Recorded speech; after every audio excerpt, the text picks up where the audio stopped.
ஓம் சாந்தி. ஜூலை 20, 2025. அவ்யக்த பாப்தாதா, மதுபன். முரளி ஒரிஜினல் தேதி February 25, 2006. இன்று இந்த பண்டிகை தினத்தில் உங்களின் மனதில் மாயையிடமிருந்து விடுபட்டு இருப்பதற்கும் கருணை நிறைந்தவராக இருப்பதற்கும் மாஸ்டர் முக்தியை அருள்பவராக ஆகுவதற்கும் ஊக்கத்துடனும் உற்சாகத்துடனும் ஒரு சத்தியத்தை செய்யுங்கள். தந்தையுடன் வீட்டுக்கு திரும்பிச் செல்வதற்கு அவருக்கு சமமானவர் ஆகுங்கள். இன்று எங்குமுள்ள அதிகபட்ச அன்பான குழந்தைகளிடமிருந்து ஊக்கமும் உற்சாகமும் நிறைந்த இனிமையிலும் இனிமையான அன்பும் நினைவுகளும் வாழ்த்துக்களும் பாப்தாதாவை வந்தடைகின்றன. பாப்தாதாவின் பிறந்த நாளுக்காக உற்சாகம் நிறைந்த வாழ்த்துக்கள் ஒவ்வொருவரின் மனதிலும் அமிழ்ந்துள்ளது. நீங்கள் அனைவரும் குறிப்பாக இந்த நேரத்தில் வாழ்த்துக்களை வழங்க வந்தீர்களா அல்லது வாழ்த்துக்களை பெற வந்தீர்களா? பாப்தாதாவும் நீண்ட காலம் பிரிந்திருந்து இப்பொழுது கண்டெடுக்கப்பட்ட அதே அன்பிற்குரிய குழந்தைகளுக்கு அவர்களின் பிறந்த நாளுக்காக பல மில்லியன் மடங்கு வாழ்த்துக்களை வழங்குகின்றார். கல்பம் முழுவதிலும் இல்லாமல் இன்றுள்ள சிறப்பியல்பானது தந்தைக்கும் குழந்தைகளுக்கும் ஒரே நேரத்தில் பிறந்த நாள் வருவதே ஆகும். இது தனித்துவமான ஜெயந்தி, அதாவது பிறந்த நாள் என்று அழைக்கப்படுகிறது. கல்பம் முழுவதிலும் சுற்றி வந்து நீங்கள் எப்பொழுதாவது இத்தகைய ஜெயந்தியை கொண்டாடி உள்ளீர்களா என பாருங்கள். எவ்வாறாயினும் இன்று பாப்தாதா குழந்தைகளின் ஜெயந்தியை கொண்டாடுகின்றார். குழந்தைகள் பாப்தாதாவின் ஜெயந்தியை கொண்டாடுகிறார்கள். இது சிவ ஜெயந்தி என்று அழைக்கப்படுகிறது. ஆனால் இந்த ஒரு ஜெயந்தியில் மற்ற பல ஜெயந்திகள் அடங்கியுள்ள அத்தகையதோர் ஜெயந்தி ஆகும். நீங்கள் தந்தைக்கு வாழ்த்துக்கள் தெரிவிக்க வந்துள்ளீர்கள் என்பதனாலும் தந்தையும் உங்களுக்கு வாழ்த்துக்கள் தெரிவிக்க வந்துள்ளார் என்பதனாலும் நீங்கள் அனைவரும் மிகவும் சந்தோஷமாக இருக்கின்றீர்கள். ஏனென்றால் தந்தையும் குழந்தைகளும் ஒரே நாளில் பிறந்த நாளை கொண்டிருப்பது என்பது ஆழமான அன்பின் அடையாளமாகும். தந்தையால் குழந்தைகள் இல்லாமல் எதையும் செய்ய முடியாது. குழந்தைகளாலும் தந்தையின்றி எதையும் செய்ய முடியாது. பிறந்த நாள் ஒரே நாளிலேயே உள்ளது. நாங்கள் சங்கமிகத்தில் ஒன்றாக இருக்க வேண்டும். ஏனென்றால் தந்தையும் குழந்தைகளும் ஒன்றிணைந்துள்ளார்கள். உலக மாற்றத்திற்கான பணி ஒன்றாகவே செய்யப்படுகிறது. தந்தையாலும் அதை தனித்து செய்ய முடியாது. குழந்தைகளாலும் அதை தனித்து செய்ய முடியாது. நாங்கள் ஒன்றாகவே இருக்கின்றோம். தந்தையின் சத்தியமானது நாங்கள் ஒன்றாகவே வாழ்வோம், நாங்கள் ஒன்றாகவே வீட்டுக்கு திரும்பிச் செல்வோம் என்பதாகும். நாங்கள் ஒன்றாகவே திரும்பிச் செல்வோம், இல்லையா? நீங்கள் இந்த சத்தியத்தை செய்துள்ளீர்கள் தானே? தந்தைக்கும் குழந்தைகளுக்கும் இடையில் இத்தகைய அன்பை நீங்கள் எப்பொழுதாவது கண்டுள்ளீர்களா? நீங்கள் அதை பார்த்திருக்கின்றீர்களா அல்லது அனுபவம் செய்துள்ளீர்களா? இதனாலேயே இந்த சங்கம யுகம் முக்கியமானது. இந்த பண்டிகையின் ஞாபகார்த்தம் பல மேளாக்களில் உருவாக்கப்பட்டுள்ளது. இந்த சிவஜெயந்தி தினத்தில் பக்தர்கள் அழைக்கிறார்கள், வாருங்கள். அவர் எப்போது வருவார், அவர் எப்படி வருவார் என அவர்கள் நினைக்கிறார்கள். ஆனால் நீங்களோ கொண்டாடுகின்றீர்கள். பாப்தாதாவிற்கு பக்தர்களிடம் அன்பு உள்ளது. அத்துடன் அவர்களுக்காக அவர் கருணை கொள்கின்றார். அவர்கள் அதிக அளவு முயற்சி செய்வதுடன் தொடர்ந்து அதிக அளவில் அவரை தேடுகிறார்கள். நீங்கள் அவரை தேடுகின்றீர்களா அல்லது தந்தை உங்களை கண்டுபிடித்தாரா? யார் யாரை தேடினார்கள்? நீங்கள் அவரை தேடினீர்களா? நீங்கள் தொடர்ந்து சுற்றி வந்தீர்கள். எவ்வாறாயினும் தந்தையை பாருங்கள்.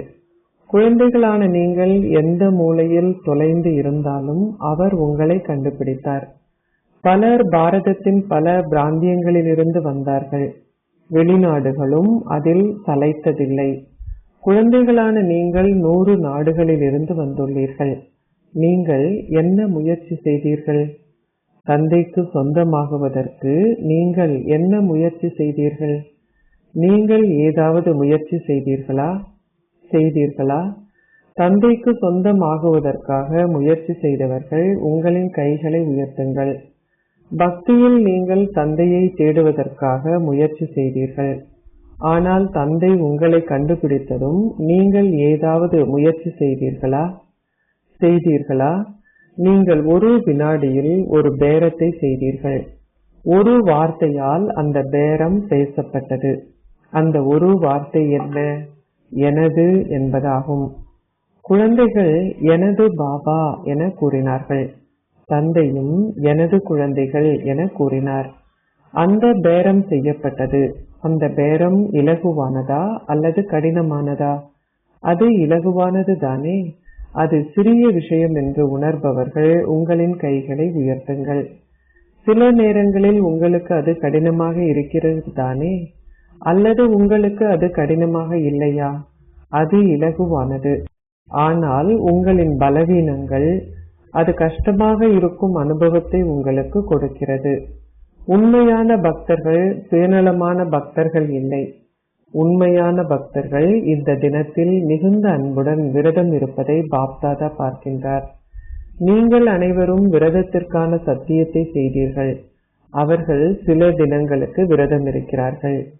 ஆனால் நீங்கள் அனைவரும் இந்த நேரத்தின் சத்தியம் அனாதியாக 21 பிறவிகளுக்கு நீடித்திருக்கும் வகையில் சத்தியம் செய்துள்ளீர்கள்.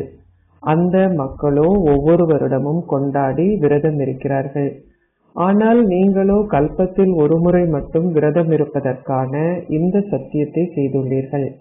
அதனால் நீங்கள் 21 பிறவிகளுக்கு உங்களின் மனதில் நீங்கள் விரதத்திற்கான சத்தியத்தை செய்ய வேண்டியதில்லை. பௌதீகமாகவும் விரதம் இருக்க வேண்டிய அவசியமில்லை. நீங்கள் ஒரு விரதத்தையும் கடைபிடிக்கின்றீர்கள். என்ன விரதத்தை நீங்கள் கடைபிடிக்கின்றீர்கள்? தூய்மையான மனோபாவம், பார்வை மற்றும் செயல்களுக்கான விரதம். நீங்கள் தூய்மையான வாழ்க்கை வாழ்வதற்காக சத்தியத்தை செய்துள்ளீர்கள். உங்களின் வாழ்க்கையே தூய்மையாகி உள்ளது. அது பிரம்மச்சரியம் என்ற தூய்மை மட்டுமல்ல, ஆனால் உங்களின் வாழ்க்கைகளில், உங்களின் உணவில், தொடர்பில், உலகில், சமஸ்காரங்களில் அனைத்துமே தூய்மையாக உள்ளன. நீங்கள் இத்தகைய விரதத்திற்கான சத்தியத்தை செய்துள்ளீர்கள் தானே? செய்துள்ளீர்களா? குறைந்தபட்சம் ஆம் என தலையசையுங்கள். நீங்கள் இத்தகைய சத்தியத்தை செய்திருக்கின்றீர்களா? இதை உறுதியாக செய்திருக்கின்றீர்களா? அது உறுதியாக உள்ளதா அல்லது சிறிது பலவீனமாக உள்ளதா? அச்சா, நீங்கள் விரதத்திற்கான இந்த சத்தியத்தை ஒரு பெரும் தீய ஆவியான காமத்திற்கு எதிராக செய்துள்ளீர்களா அல்லது மற்ற 4ற்கும் விரதம் இருப்பதற்கான சத்தியத்தை செய்துள்ளீர்களா? நீங்கள் பிரம்மச்சரியத்தை கடைபிடிக்க வேண்டும். ஆனால் பின்தொடரும் மற்ற 4ற்கும் விரதம் இருப்பதற்கான சத்தியத்தையும் நீங்கள் செய்துள்ளீர்களா? கோபம் இல்லாமல் இருப்பதற்கான விரதத்திற்கான சத்தியத்தை செய்திருக்கின்றீர்களா அல்லது அதற்கான அனுமதி உங்களுக்கு இருக்கிறதா? கோபம் கொள்வதற்கான அனுமதி உங்களுக்கு வழங்கப்பட்டுள்ளதா? அது 2ஆம் இலக்கம். அதனால் அது பரவாயில்லையா? அப்படி இல்லைதானே. மாபெரும் தீய ஆவியை நீங்கள் மாபெரும் தீய ஆவியாக கருதி உங்களின் மனம், வார்த்தைகள், செயல்களில் அதன் விரதத்திற்கான சத்தியத்தை உறுதியாக்கி உள்ளதை போல் கோபத்தை விட்டு விரதம் இருப்பதற்கான சத்தியத்தையும் நீங்கள் செய்துள்ளீர்களா? கோபத்தை விடுவதற்கான விரதத்தின் உறுதியான சத்தியத்தை தாம் செய்துள்ளோம் என சிலர் கருதுகின்றார்களா? பேராசை, பற்று, அகங்காரம் என்ற குழந்தைகள் அல்லது சந்ததி பின்னரே வருகின்றன. ஆனால் இன்று பாப் தாதா கோபத்தை பற்றியே கேட்கின்றார். கோபத்திலிருந்து விடுபடும் விரதத்திற்கான சம்பூர்ணமான சத்தியத்தை செய்து உங்களின் எண்ணங்களில் எந்தவிதமான கோபமும் இல்லை, உங்களின் மனதில் கோபத்தின் உணர்வு எதுவும் இல்லை என்று யாராவது இருக்கின்றார்களா? இன்று சிவ ஜெயந்தி. பக்தர்கள் விரதம் இருக்கிறார்கள். எனவே பாப்தாதாவும் உங்களை உங்களின் விரதத்தை பற்றியே கேட்பார். அப்படித்தானே? தமது கனவுகளில் கூட சிறிதளவு கோபத்தின் சுவட்டையும் கொண்டிருக்க முடியாது என்று உணர்பவர்கள் உங்களின் கைகளை உயர்த்துங்கள். அது வர முடியாது. யாராவது இருக்கின்றார்களா? அது ஒருபொழுதும் வருவதில்லையா? அது எப்பொழுதாவது வருகிறதா? சிலர் தமது கைகளை உயர்த்தினார்கள். அச்சா, தமது கைகளை உயர்த்தியவர்களின் புகைப்படங்களை எடுங்கள். ஏனென்றால் நீங்கள் உங்களின் கைகளை உயர்த்துவதை பாப்தாதா அப்படியே ஏற்றுக்கொள்ள மாட்டார். உங்களின் சகப்பாடிகளிடமிருந்தும் அவர் ஒரு சான்றிதழை கேட்பார். அதன் பின்னர் அவர் ஒரு பரிசு கொடுப்பார். அது நல்லது. ஏனென்றால் கோபத்தின் சுவடாக பொறாமை இருப்பதை பாப்தாதா பார்த்திருக்கின்றார். பொறாமை கோபத்தின் குழந்தை. அவர்கள் தைரியமாக இருப்பது நல்லதே. அதற்காக பாப்தாதா அவர்களை பாராட்டுகின்றார். எவ்வாறாயினும் அவருக்கு ஒரு சான்றிதழ் கிடைத்த பின்னரே உங்களுக்கு ஒரு பரிசு கொடுக்கப்படும். ஏனென்றால் பாப்தாதா உங்களுக்கு அவர் கொடுத்த வீட்டு பாடத்தை பெரு பேற்றையும் பார்க்கின்றார். இன்று நீங்கள் இந்த பிறந்த நாளை கொண்டாடுகின்றீர்கள். எனவே ஒரு பிறந்த நாளில் என்ன செய்வார்கள்? முதலில் ஒரு கேக் வெட்டுவார்கள். எனவே இப்பொழுது 2 மாதங்கள் கடந்துவிட்டன. 1 மாதம் எஞ்சியுள்ளது. இந்த 2 மாதங்களில் உங்களின் வீணான எண்ணங்களில் கேக்கை வெட்டினீர்களா? நீங்கள் மிக இலகுவாக கேக் வெட்டுகின்றீர்கள் தானே? நீங்கள் இதை இன்றும் வெட்டினீர்களா? ஆனால் வீணான எண்ணங்களின் கேக்கை வெட்டுவீர்களா? நீங்கள் இதை வெட்ட வேண்டும் தானே? நீங்கள் தந்தையுடன் வீட்டிற்கு திரும்பிச் செல்வீர்கள் என்ற உறுதியான சத்தியத்தை செய்திருக்கின்றீர்கள் தானே? நீங்கள் ஒன்றாக இருப்பீர்கள், ஒன்றாக திரும்பிச் செல்வீர்கள் என்ற சத்தியம் செய்துள்ளீர்கள். நீங்கள் ஒன்றாக திரும்பிச் செல்ல விரும்பினால் நீங்கள் சமமானவர்கள் ஆக வேண்டும் தானே? சிறிதளவு எஞ்சி இருந்தால் ஏற்கனவே 2 மாதங்கள் பூர்த்தியாகிவிட்டன. இன்று இந்த பிறந்த நாளை கொண்டாடுவதற்காக நீங்கள் பல இடங்களிலிருந்து வந்துள்ளீர்கள். நீங்கள் விமானங்கள், புகைவண்டிகள், கார்களின் மூலம் வந்துள்ளீர்கள். நீங்கள் இங்கே ஓடோடி வந்திருப்பதை பார்த்து பாப்தாதா மகிழ்ச்சி அடைகின்றார். எவ்வாறாயினும் ஒரு பிறந்த நாளில் அனைத்திற்கும் முதலில் ஒரு பரிசு வழங்கப்படுகிறது. எனவே 1 மாதம் எஞ்சி உள்ளது. பின்னர் ஹோலியும் வந்துவிடும். ஹோலியின் போது நீங்கள் எதையாவது எரிப்பீர்கள். அதனால் இன்னமும் எஞ்சியுள்ள வீணான எண்ணங்களின் சிறிய விதைகள் எவையாயினும் அவை அடிமரத்தை வெளிப்படச் செய்யும். சில நேரங்களில் கிளைகளையும் வெளிப்படச் செய்யும். எனவே இன்று இந்த பண்டிகை தினத்தில் உங்களின் மனதில் ஊக்கத்துடனும் உற்சாகத்துடனும், வார்த்தைகளில் மட்டும் ஊக்கம் உற்சாகமில்லை, ஆனால் உங்களின் மனதிலுள்ள ஊக்கத்தின் மூலமும் உற்சாகத்தின் மூலமும் எஞ்சியுள்ள சிறிதளவு எவையாயினும் அது உங்களின் எண்ணங்களில் அல்லது வார்த்தைகளில் அல்லது உங்களின் உறவு முறைகளில் தொடர்புகளில் இருந்தாலும் தந்தையின் பிறந்த நாளின் போது உங்களால் அந்த பரிசை தந்தையிடம் கொடுக்க முடியுமா? உங்களின் மனதில் ஊக்கத்துடனும் உற்சாகத்துடனும் உங்களால் அதை கொடுக்க முடியுமா? அது உங்களின் நன்மைக்காக என்பதை தந்தை காண வேண்டும். ஊக்கத்துடனும் உற்சாகத்துடனும் தாம் இதை நடைமுறையில் நிச்சயமாக செய்து காட்டுவோம் என்று தைரியமாக இருப்பவர்கள் நிச்சயமாக தாம் சிறந்தவர்கள் ஆகுவோம் என நினைப்பவர்கள். உங்களின் கைகளை உயர்த்துங்கள். நீங்கள் எதையாவது துறக்க வேண்டும். அதனால் கவனமாக சிந்தியுங்கள். உங்களின் வார்த்தைகளிலும் இல்லை, உங்களின் தொடர்புகள் மற்றும் உறவு முறைகளிலும் இல்லை. இந்த அளவு தைரியம் உங்களுக்கு இருக்கிறதா? உங்களுக்கு தைரியம் இருக்கிறதா? மதுபனை சார்ந்தவர்களிடமும் வெளிநாடுகளை சார்ந்தவர்களிடமும் அது உள்ளது. பாரத மக்களுக்கும் தைரியம் உள்ளது. ஏனென்றால் பாப்தாதா உங்களை நேசிக்கின்றார். அதனால் நீங்கள் அனைவரும் ஒன்றாக திரும்பிச் செல்ல வேண்டும். எவருமே பின்னால் விடுபடக்கூடாது என்றே அவர் உணர்கின்றார்.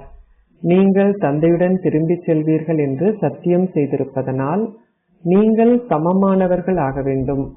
உங்களுக்கு தந்தையின் மீது அன்பு உள்ளதல்லவா? நீங்கள் கஷ்டப்பட்டு உங்களின் கைகளை உயர்த்தவில்லை தானே? பாப்தாதா இந்த ஒன்று கூடலில் இந்த பிராமண குடும்பத்தில் உள்ள அனைவரும் தந்தைக்கு சமமான முகங்களை கொண்டிருக்க வேண்டும் என விரும்புகின்றார். திட சங்கற்பமான எண்ணங்களை கொண்டிருப்பதில் தைரியத்தை கொண்டிருங்கள்.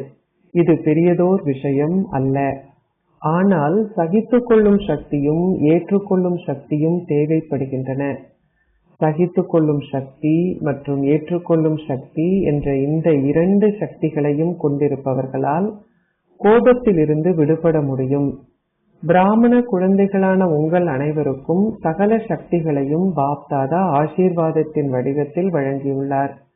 உங்களின் பட்டமே மாஸ்டர் சர்வ சக்திவான்கள் என்பதாகும். ஒரே ஒரு ஸ்லோகனை நினைவு செய்யுங்கள், அவ்வளவுதான். ஒரு மாதத்தில் நீங்கள் சமமானவர்கள் ஆக விரும்பினால் ஒரே ஒரு ஸ்லோகனை நினைவு செய்யுங்கள். இது ஒரு சத்தியம். துன்பத்தை கொடுக்காதீர்கள், துன்பத்தை எடுக்காதீர்கள். நாள் முழுவதும் எவருக்கும் துன்பத்தை ஏற்படுத்தவில்லை என்பதை உங்களில் பலர் சோதிக்கின்றீர்கள். ஆனால் நீங்கள் மிக இலகுவாக துன்பத்தை எடுத்துக் கொள்கின்றீர்கள். துன்பத்தை எடுப்பதற்கு அதை ஏற்படுத்தியவர் யாரோ ஒருவர் இருக்க வேண்டும். அதனால் நான் எதையும் செய்யவில்லை, மற்ற நபர்தான் கொடுத்தார் என கூறுவதன் மூலம் நீங்கள் கூறுவதை நியாயப்படுத்துகின்றீர்கள். எவ்வாறாயினும் நீங்கள் ஏன் அதை எடுத்தீர்கள்? நீங்கள்தான் அதை எடுக்கின்றீர்களா அல்லது நீங்கள்தான் அதை ஏற்படுத்துகின்றீர்களா? உங்களுக்கு துன்பத்தை ஏற்படுத்தியவர் ஒரு தவறு செய்துவிட்டார். எனவே தந்தைக்கு அந்த கர்ம கணக்கு மற்றும் நாடகத்தை பற்றி தெரியும். ஆனால் நீங்கள் ஏன் அதை எடுக்கின்றீர்கள்? பெரு பேற்றில் துன்பத்தை ஏற்படுத்துவது என்று வரும்பொழுது நீங்கள் அதை பற்றி சிந்திக்கின்றீர்கள் என்பதை பாப்தாதா பார்க்கின்றார். அப்படி இருந்தும் நீங்கள் மிக விரைவாக துன்பத்தை எடுத்துக் கொள்கிறீர்கள். இதனாலேயே உங்களால் சமமானவர் ஆக முடியாமல் உள்ளது. யார் உங்களுக்கு அதை ஏற்படுத்தினாலும் நீங்கள் அதை எடுக்கக்கூடாது.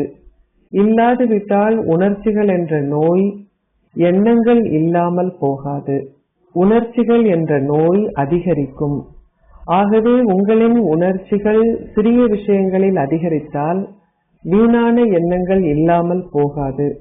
அந்த நிலையில் எப்படி உங்களால் தந்தையுடன் வீட்டிற்கு திரும்பி செல்ல முடியும்? தந்தை உங்களை நேசிக்கின்றார். அதனால் தந்தையால் உங்களை தனியே விட்டு செல்ல முடியாது. அவர் நிச்சயமாக உங்களை தன்னுடன் திருப்பி அழைத்து செல்லவே வேண்டும். இதை ஏற்றுக்கொள்கின்றீர்களா? உங்களுக்கு இது பிடித்திருக்கிறதா? உங்களுக்கு இது பிடித்திருந்தால் உங்களின் கைகளை உயர்த்துங்கள். நீங்கள் பின்னால் தொடர்ந்து செல்லப் போவதில்லை தானே? நீங்கள் ஒன்றாக வீட்டுக்கு திரும்பி செல்ல விரும்பினால் நிச்சயமாக நீங்கள் ஒரு பரிசை கொடுக்க வேண்டும். ஒரு மாதத்திற்கு நீங்கள் அனைவரும் பயிற்சி செய்ய வேண்டும். துன்பத்தை கொடுக்கவும் கூடாது, துன்பத்தை எடுக்கவும் கூடாது. நான் அவருக்கு துன்பம் கொடுக்கவில்லை, ஆனால் அவர்கள் அதை எடுத்துக்கொண்டார்கள் என கூறாதீர்கள்.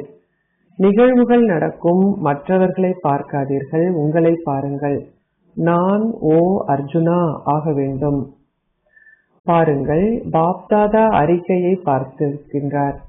எனினும் பெரும்பாலானோருக்கு அது திருப்தியான அறிக்கையாக இல்லை. இதனாலேயே பாப்தாதா அதை ஒரு மாதத்திற்கு கீழ்கோடிடுகின்றார்.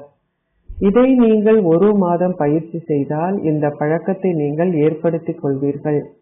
நீங்கள் இந்த பழக்கத்தை ஏற்படுத்த வேண்டும். அது எப்படியும் நடக்கிறது, இது போதும் என இதை லேசாக எடுத்துக் கொள்ளாதீர்கள். இல்லை, நீங்கள் பாப்தாதாவை நேசித்தால் அன்பினால் கோபம் என்ற ஒரு விகாரத்தை உங்களால் பலி கொடுக்க முடியாதா? தியாகத்தின் அடையாளம் கட்டளைகளை பின்பற்றுபவராக இருப்பதாகும். வீணான எண்ணங்கள் இறுதி கணங்களில் அதிக அளவு ஏமாற்றத்தை ஏற்படுத்தும். ஏனென்றால் எங்கும் துன்பத்தின் சூழல், இயற்கையின் சூழல், ஆத்மாக்களின் சூழல் என்பவை உங்களை கவரும். உங்களிடம் வீணான எண்ணங்களின் பழக்கம் இருக்குமாக இருந்தால் நீங்கள் வீணான எண்ணங்களின் பிரச்சனையில் அகப்பட்டுக் கொள்வீர்கள். எனவே இன்று பாப்தாதாவிற்கு விசேஷமாக தைரியத்தின் எண்ணம் ஏற்பட்டது. நீங்கள் வெளிநாட்டில் வசித்தாலும் அல்லது பாரதத்தில் வசித்தாலும் நீங்கள் அனைவரும் ஒரே ஒரு பாப்தாதாவின் குழந்தைகள் ஆவீர்கள். எனவே எங்குமுள்ள குழந்தைகளான நீங்கள் அனைவரும் வெற்றி சுரூபங்களாகி காமமோ அல்லது கோபமோ இல்லை, நாங்கள் கடவுளின் குழந்தைகள் என்று அறிவிக்கும் வகையில் தைரியத்தையும் திட சங்கற்பத்தையும் கொண்டிருக்க வேண்டும். நீங்கள் மற்றவர்களை குடிப்பதையும் புகைப்பதையும் விடச் செய்கின்றீர்கள். ஆனால் இன்று பாப்தாதா உங்களை கோபம் மற்றும் காம விகாரங்களிலிருந்து விடுபட வேண்டும் என்று ஊக்கப்படுத்துகின்றார். அத்துடன் நீங்கள் இதை உலக மேடையிலும் காட்ட வேண்டும். உங்களுக்கு இது பிடித்திருக்கிறதா? தாதிகளுக்கு இது பிடித்திருக்கிறதா? முதல் வரிசையில் இருப்பவர்களுக்கு இது பிடித்திருக்கிறதா? மதுபனை சார்ந்தவர்களுக்கு இது பிடித்திருக்கிறதா? மதுபனை சார்ந்தவர்களும் இதை விரும்புகிறார்கள். வெளிநாட்டை சார்ந்தவர்களுக்கு இது பிடித்திருக்கிறதா? எனவே உங்களுக்கு பிடித்த விஷயத்தை செய்வது பெரிய விஷயமா? பாப் தாதாவும் மேல் அதிகமான கதிர்களை வழங்குவார். இது ஆசீர்வாதங்களை வழங்கி ஆசீர்வாதங்களை எடுத்துக்கொள்ளும் பிராமண குடும்பம் என்ற ஒரு சித்திரம் புலப்பட வேண்டும். ஏனென்றால் காலமும் அழைக்கிறது. முன்னோடி குழுவினர் இதய அழைப்பும் பாப்தாதாவிடம் உள்ளது. மாயையும் இப்பொழுது கலைப்படைந்து விட்டாள். அவளும் இப்பொழுது நாங்கள் அவளை விடுவிக்க வேண்டும் என்றே விரும்புகின்றார். நீங்கள் அவளை விடுவிக்கின்றீர்கள். ஆனால் அவ்வப்போது அவளுடன் நீங்கள் சிறிதளவு நட்பை பேணுகின்றீர்கள். ஏனென்றால் நீங்கள் அவளுடன் 63 பிறவிகளாக நண்பர்களாக இருந்திருக்கின்றீர்கள். எனவே பாப்தாதா கூறுகின்றார், ஓ மாஸ்டர் முக்தியை அருள்பவர்களே, இப்பொழுது அனைவருக்கும் முக்தியை அருளுங்கள். ஏனென்றால் நீங்கள் முழு உலகமும் ஏதாவது ஒன்றை அடையச் செய்ய வேண்டும். நீங்கள் அதிகளவில் செய்ய வேண்டும். ஏனென்றால் தற்சமயம் காலம் உங்களின் சகப்பாடியாக உள்ளது. ஆத்மாக்கள் அனைவரையும் முக்தியடைய செய்ய வேண்டும். இது அதற்கான நேரமாகும். வேறொரு நேரத்தில் நீங்கள் முயற்சி செய்தாலும் அது சரியான நேரமாக இருக்காது. உங்களால் அதை அருள முடியாது. இதுவே இப்பொழுது அந்த நேரம். இதனாலேயே பாப்தாதா கூறுகின்றார், அனைத்திற்கும் முதலில் உங்களுக்கு முக்தியை அருளுங்கள். பின்னர் உலகிலுள்ள ஆத்மாக்கள் அனைவருக்கும் முக்தியின் துளியை வழங்குங்கள். அவர்கள் அழைக்கிறார்கள். சந்தோஷமற்றவர்களின் அழைப்பின் ஒலியை உங்களால் கேட்க முடியவில்லையா? நீங்கள் உங்களுடன் மும்முரமாக இருந்தால் உங்களால் அந்த ஒலியை கேட்க முடியாது. மீண்டும் மீண்டும் சந்தோஷமற்ற எங்களின் மீது கருணை காட்டுங்கள் என்ற பாடலை அவர்கள் பாடுகிறார்கள். நீங்கள் நீண்ட காலத்திற்கு உங்களை கருணை நிறைந்தவராகவும் கனிவானவராக இருக்கும் சமஸ்காரங்களால் நிரப்பவில்லை என்றால் எப்படி உங்களின் உயிரற்ற விக்கிரகங்களை கருணை, கனிவு மற்றும் கருணை நிறைந்தவராக இருக்கும் அதிர்வலைகளால் நிரப்புவீர்கள்? துவாபர யுகத்தில் நீங்களும் கருணை நிறைந்தவர்கள் ஆகி உங்களின் உயிரற்ற விக்கிரகங்களால் அனைவருக்கும் கருணை காட்டுவீர்கள் என்பதை இரட்டை வெளிநாட்டவர்களான நீங்கள் புரிந்து கொண்டீர்களா? அவை உங்களின் உருவங்கள், அப்படித்தானே? அல்லது அவை இந்தியாவில் இருப்பவர்களின் உருவங்களா? அவை உங்களின் உருவங்கள் என்பதை வெளிநாட்டவர்களான நீங்கள் நம்புகின்றீர்களா? எனவே அந்த விக்கிரகங்கள் என்ன செய்கின்றன? அந்த விக்கிரகங்களின் முன்னால் செல்லும் பொழுது மக்கள் என்ன கேட்கிறார்கள்? அவர்கள் தொடர்ந்தும் கருணை கருணை என்றே உச்சாடனம் செய்கிறார்கள். அதனால் இப்பொழுது சங்கம யுகத்தில் நீங்கள் உங்களின் உயிர் வாழும் ரூபங்களை இந்த அதிர்வலைகளால் நிரப்பினால் மட்டுமே துவாபர கலியுகங்களில் மக்கள் உங்களின் உயிரற்ற விக்கிரகங்களில் இருந்து அனுபவத்தை பெறுவார்கள்.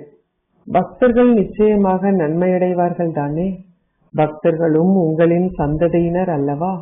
நீங்கள் அனைவரும் முப்பாட்டனாரின் குழந்தைகள். எனவே அவர்கள் பக்தர்களோ அல்லது சந்தோஷமற்றவர்களோ அவர்களும் உங்களின் சந்ததியினரே.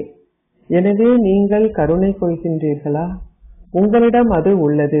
ஆனால் நீங்கள் எங்கேயாவது சிறிது மும்முரமாகி விடுகின்றீர்கள். இப்பொழுது உங்களுக்காக முயற்சி செய்வதில் நீங்கள் அதிக அளவு நேரத்தை செலவிடக்கூடாது. மற்றவர்களுக்கு கொடுப்பதில் நேரத்தை செலவிடுங்கள். இவ்வாறு வழங்குவது பின்னர் பெறுகின்ற வடிவத்தை பெறும். அற்பமான விஷயங்களில் அகப்பட்டு கொள்ளாதீர்கள். முக்தி தினத்தை கொண்டாடுங்கள். இன்றைய தினத்தை முக்தி தினமாக கொண்டாடுங்கள். இது ஓகேயா? ஆம், முதல் வரிசையில் இருப்பவர்களே, இது சரிதானே? மதுபன் வாசிகளே, இது சரிதானே? இன்று மதுபனை சார்ந்தவர்கள் மிகவும் அழகாக தென்படுகிறார்கள். ஏனென்றால் அனைவரும் மதுபனில் இருப்பவர்களை மிக விரைவாக பின்பற்றுகிறார்கள். ஒவ்வொரு விஷயத்திலும் மக்கள் மதுபனை சார்ந்தவர்களை மிக விரைவாக பின்பற்றுகிறார்கள். ஆகவே மதுபனை சார்ந்தவர்கள் முக்தி தினத்தை கொண்டாடினால் மற்றவர்களும் அதை பின்பற்றுவார்கள். மதுபன் வாசிகளான நீங்கள் அனைவரும் மாஸ்டர் முக்தியை அருள்பவர் ஆக வேண்டும். நீங்கள் அத்தகையவர்கள் ஆக வேண்டுமா? அனைவரும் தமது கைகளை உயர்த்தினார்கள். பலர் இருக்கிறார்கள். அச்சா, நீங்கள் இங்கே தனிப்பட்ட முறையில் அமர்ந்திருந்தாலும் அல்லது இந்த தேசத்தில் அமர்ந்திருந்தாலும் அல்லது வெளிநாடுகளில் தொலைவில் இருந்த வண்ணம் கேட்டுக்கொண்டு அல்லது பார்த்து கொண்டு இருப்பவர்களுக்கும் பாப்தாதா குழந்தைகளான உங்கள் அனைவரையும் இந்த அபியாசத்தை செய்ய வைப்பார். நீங்கள் அனைவரும் தயாரா? சகல எண்ணங்களையும் அமிழ்த்துங்கள். இப்பொழுது ஒரு வினாடியில் உங்களின் மனதினாலும் புத்தியாலும் உங்களின் இனிய வீட்டிற்கு செல்லுங்கள். இப்பொழுது பரந்தாமத்திலிருந்து சூட்சும வதனத்திற்கு செல்லுங்கள். இப்பொழுது சூட்சும வதனத்திலிருந்து பௌதீக உலகில் உள்ள உங்களின் ஸ்வர்க ராஜ்யத்திற்கு செல்லுங்கள். இப்பொழுது உங்களின் அதி புண்ணிய சங்கம யுகத்திற்கு வாருங்கள். இப்பொழுது மதுபனிற்கு வாருங்கள். இந்த முறையில் மீண்டும் மீண்டும் சுயதர்ஷன சக்கரதாரி ஆகி தொடர்ந்தும் சக்கரத்தை சுற்றி வாருங்கள். அச்சா, எங்கும் உள்ள அன்பான அதிர்ஷ்டசாலி குழந்தைகள் அனைவருக்கும் சுயராஜ்ய அதிகாரத்தினால் சதா சுய மாற்றத்தை ஏற்படுத்தும் அரச குழந்தைகளுக்கும் திட சங்கற்பத்துடன் சதா வெற்றி பெறும் வெற்றி நட்சத்திரங்களுக்கும் சதா சந்தோஷமாக இருக்கும் குழந்தைகள் அனைவருக்கும் பாப் தாதாவினதும் குழந்தைகளினதும் இன்றைய பிறந்த நாளுக்கான பற்பல வாழ்த்துக்களும் ஆசீர்வாதங்களும் அன்பும் நினைவுகளும் உரித்தாகுக. இத்தகைய மேன்மையான குழந்தைகளுக்கு நமஸ்தே. ஆசீர்வாதம். உலகிற்கு நன்மை செய்யும் உங்களின் பொறுப்பை புரிந்து கொள்வதன் மூலம் உங்களின் நேரம் மற்றும் சக்திகளில் சிக்கனமாக இருக்கும் ஒரு மாஸ்டர் படைப்பாளர் ஆகுவீர்களாக. உலகிலுள்ள ஆத்மாக்கள் அனைவரும் மேன்மையான ஆத்மாக்களான உங்களின் குடும்பமே. குடும்பம் எத்தனை பெரியதோ அந்த அளவிற்கு நீங்கள் சிக்கனமாக இருப்பதை கருத்தில் கொள்ள வேண்டும். ஆத்மாக்கள் அனைவரையும் உங்களுக்கு முன்னால் வைத்திருக்கின்ற வண்ணம் உங்களை எல்லையற்ற சேவைக்கு கருவியாக கருதி உங்களின் நேரம் மற்றும் சக்திகளை சிக்கனமாக பயன்படுத்துங்கள். உங்களுக்காக சம்பாதித்து அதிலிருந்து உண்டு அதை முடித்தல். இந்த முறையில் கவனக்குறைவு ஆகாதீர்கள். உங்களின் பொக்கிஷங்கள் அனைத்திற்கும் வரவு செலவு திட்டத்தை வைத்திருங்கள். உங்களின் விழிப்புணர்வில் மாஸ்டர் படைப்பவராக இருக்கும் ஆசீர்வாதத்தை வைத்திருந்து சேவை செய்வதற்காக நேரத்தினதும் சக்தியினதும் களஞ்சியத்தை சேமியுங்கள். ஸ்லோகம். ஒரு மகாதானியின் எண்ணங்களும் வார்த்தைகளும் தொடர்ந்தும் ஆத்மாக்களை ஆசீர்வாதங்களை பெறச் செய்யும். அவ்யஸ்த இஷாரா. எண்ணங்களின் சக்தியை சேமித்து மேன்மையான சேவைக்கு கருவியாகுங்கள். உங்களிடம் என்ன சூட்சுமமான சக்திகள் உள்ளனவோ அவை அமைச்சர்களோ அல்லது மகா மந்திரிகளோ அவற்றை உங்களின் கட்டளைகளின்படி செயல்பட வையுங்கள். உங்களின் அரச சபை இப்பொழுது நன்றாக செயல்பட்டால் நீங்கள் தர்மராஜின் சபைக்கு செல்ல வேண்டிய அவசியம் இருக்காது. தர்மராஜும் உங்களை வரவேற்பார். அனைத்திற்கும் முதலில் இப்பொழுது உங்களிடம் கட்டுப்படுத்தும் சக்தி இல்லாது விட்டால் இறுதி பெரு பேற்றில் உங்களின் தண்ட பணத்தை கட்டுவதற்காக நீங்கள் தர்மராஜ்புரிக்கு செல்ல வேண்டியிருக்கும். தண்டனையே தண்ட பணம் ஆகும். தெளிவாகுங்கள். நீங்கள் எந்தவிதமான தண்ட பணத்தையும் கட்ட வேண்டியதில்லை. ஓம் சாந்தி. அறிவிப்பு. இன்று 3ஆம் ஞாயிற்றுக்கிழமை. அனைத்து சகோதர சகோதரிகளும் ஒன்றாக சேர்ந்து மாலை 6:30 முதல் 7:30 வரை யோகத்தில் அமர்ந்திருந்து இதை அனுபவம் செய்யுங்கள். பக்தர்களின் அழைப்பை கேளுங்கள். அனைவருடைய ஆசைகளையும் பூர்த்தி செய்யும் சேவையை செய்வதற்கு கருணை நிறைந்தவராகவும் உங்களின் தேவ ரூபத்தில் அருள்கின்ற சுரூபமாகவும் ஆகுங்கள். ஓம் சாந்தி.